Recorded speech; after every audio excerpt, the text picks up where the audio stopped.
নমস্কার। ঠাকুর শ্রী শ্রী রামকৃষ্ণ পরমহংসদেব এবং মা শারদার চরণে আমার সশ্রদ্ধ প্রণাম জানিয়ে ভিডিওটা শুরু করছি। আমাদের সমাজে প্রত্যেকটা মানুষ চায় সকলে তাকে সম্মান করুক, কিন্তু প্রশ্ন হচ্ছে আপনি সম্মান কখন পাবেন? কথা বললে নাকি চুপ করে থাকলে? কথায় আছে বুদ্ধিমান মানুষেরা কথা কম বলেন, অর্থাৎ শুনুন বেশি, বলুন কম। তবে সব জায়গায় তো চুপ করে থাকা সম্ভব নয়। সব জায়গায় যদি আপনি চুপ করে থাকেন তাহলে আপনার আত্মসম্মান লঙ্ঘিত হতে পারে এবং অপরপক্ষ আপনাকে দুর্বল ভাবতে শুরু করে। এমন এমন জায়গা আছে যেখানে হয়তো আপনাকে বিদ্ধ করা হয়। আমি কিছু মানুষকে দেখেছি যারা মনে করেন চুপ করে থাকলে সমস্ত সমস্যার সমাধান হয়ে যায়, কিন্তু সবসময় কিন্তু চুপ করে থাকলে সমস্ত সমস্যার সমাধান হয় না, সেখানে কিন্তু সমস্যা আরও বাড়ে। কিছু মানুষ আছে দেখবেন হাজারটা কথা বলে যাচ্ছে, সেখানে আপনি যদি চুপ করে থাকেন তাহলে কিন্তু শেষ পর্যন্ত দোষী আপনিই হবেন। অনেক সময় এমন ঘটনাই ঘটে যে আপনাকে কেউ কিছু বলছে না, কিন্তু আপনারই কোনো কাছের মানুষকে, আবার আপনারই কোনো আত্মীয় বা কাছের মানুষ ক্রমাগত বিদ্ধ করে চলেছে, আর আপনি কি করছেন? আপনি তৃতীয় পক্ষ হয়ে সেটা শুধু উপভোগ করছেন। এটা যদি করেন তাহলে কিন্তু আপনার সঙ্গে আপনার কাছের মানুষের সম্পর্কটা সম্পূর্ণরূপে নষ্ট হবে। আপনি ভাববেন না যে আপনি চুপ করে থাকলে সমস্যার সমাধান হবে। সমস্যার সমাধান হবে না, সেখানে যেটা সত্যি সেটা আপনাকে বলতে হবে। সব জায়গায় যদি আপনি চুপ করে থাকেন তাহলে অপরপক্ষ আপনাকে দুর্বল ভাবতে শুরু করে দেবে। আপনার ভদ্রতাকে তারা দুর্বলতা, অসহায়তা ভাববে। তাহলে আপনাকে জানতে হবে নিজের সম্মান বজায় রাখতে কোথায় আপনি কথা বলবেন আর কোথায় আপনি চুপ করে থাকবেন।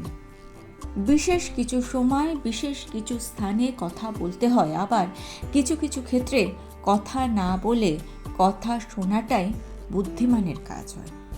উদাহরণস্বরূপ ব্যাপারটা একটু বুঝিয়ে বলি। আমরা সকলেই জানি ঈশ্বরচন্দ্র বিদ্যাসাগর ছিলেন জ্ঞানীর সাগর। তিনি যেখানে যেতেন সেখানেই তিনি বক্তা হয়ে উঠতেন, অন্যরা হতেন শ্রোতা। তার জ্ঞান, তার সামাজিক কল্যাণমূলক ভাবধারার দ্বারা তিনি সকলের মধ্যে জ্ঞান বিতরণ করতেন। অজ্ঞানতার অন্ধকার থেকে মানুষকে জ্ঞানের আলো দেখাতেন তিনি সকলের সামনে প্রধান বক্তার ভূমিকা নিতেন। কিন্তু বিদ্যাসাগর মহাশয়ের সঙ্গে যখন শ্রী শ্রী ঠাকুর রামকৃষ্ণদেবের দেখা হয়েছিল এবং অনেক সময় ধরে কথোপকথন হয়েছিল, তখন বিদ্যাসাগর মহাশয় ছিলেন শ্রোতা আর বক্তা ছিলেন ঠাকুর শ্রী শ্রী রামকৃষ্ণ পরমহংসদেব। ঠাকুরের মনোমুগ্ধকর কথা বিদ্যাসাগর মহাশয়ের অন্তরকে স্পর্শ করেছিল। তিনি শ্রোতা হয়ে ঠাকুরের অমৃত সুধা অর্থাৎ অমৃত বাণী আকণ্ঠ পান করেছিলেন। সেখানে তিনি বক্তা হয়ে নিজেকে অমৃত সুধা পান করা থেকে বঞ্চিত করতে চাননি। ব্রাহ্মধর্মের ছত্রধর কেশবচন্দ্র সেন ছিলেন অপূর্ব বক্তা। যে কোনো সভায় তার বক্তৃতা শুনে সকলে মুগ্ধ হয়ে যেতেন। শুধু আমাদের দেশেই নয়, পাশ্চাত্য তার বক্তৃতা গভীরভাবে সাড়া ফেলেছিল। তিনি যখন ঠাকুরের সঙ্গে দক্ষিণেশ্বরে দেখা করেছিলেন তখন সেখানে কথা বলেছিলেন একমাত্র ঠাকুর শ্রী শ্রী রামকৃষ্ণ পরমহংসদেব, আর তিনি চুপ করে ঠাকুরের কথা শুনেছেন। এই রকমই একদিন তিনি দক্ষিণেশ্বরে ঠাকুরের কথা শুনছেন। অনেকক্ষণ পরে ঠাকুর তাকে জিজ্ঞাসা করলেন, তুমি চুপ করে আছো কেন? কিছু বলছো না কেন? তখন কেশবচন্দ্র সেন ঠাকুরের দিকে তাকিয়ে মুচকি হেসে বলেছিলেন, এখানে কথা বলার অর্থ কামারের কাছে সুচ বিক্রি করতে আসা। ঠাকুর কিছুক্ষণ চুপ করে থেকে মুচকি হেসেছিলেন। তাহলে আপনাকে বুঝতে হবে কোথায় আপনাকে কথা বলতে হবে, কোথায় আপনাকে শুনতে হবে। জানবেন যে জিনিস দুর্লভ তার মূল্য সকলে দেয়, যা সহজেই পাওয়া যায় তার মূল্য কেউ দেয় না। সুতরাং নিজেকে সেই দুর্লভ বানাতে হবে। কিভাবে বানাবেন? সঠিক স্থানে সঠিক কথা বলার অভ্যাস করুন। অযথা তর্ক করবেন না, তর্ক করে মূর্খেরা।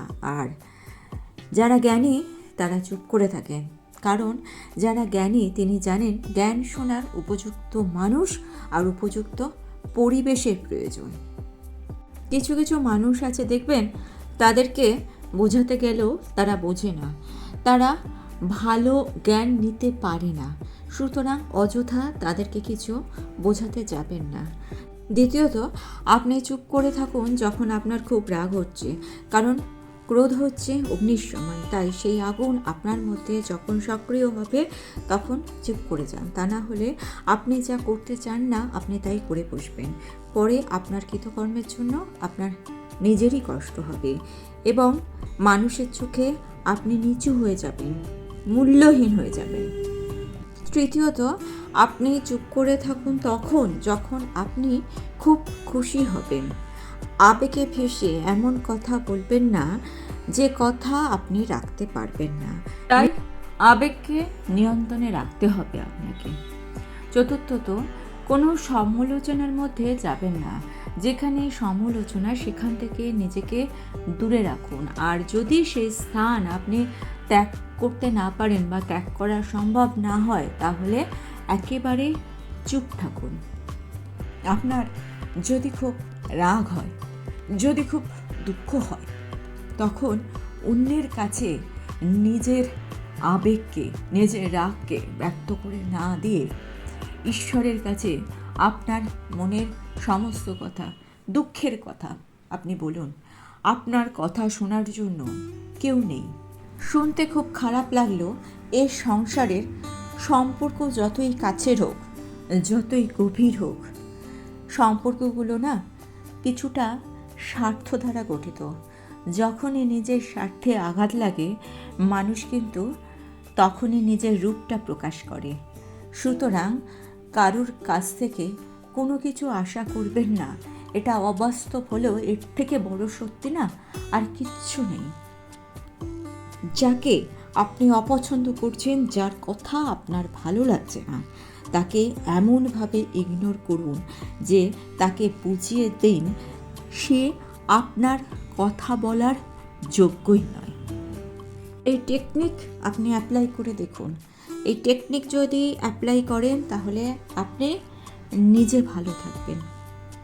পঞ্চমত, যেখানে সবাই অনেক অনেক কথা বলছে সেখানে আপনি চুপ করে সকলের কথা শুনুন, তাহলে আপনি অনেক কিছু শিখতে পারবেন, জানতে পারবেন।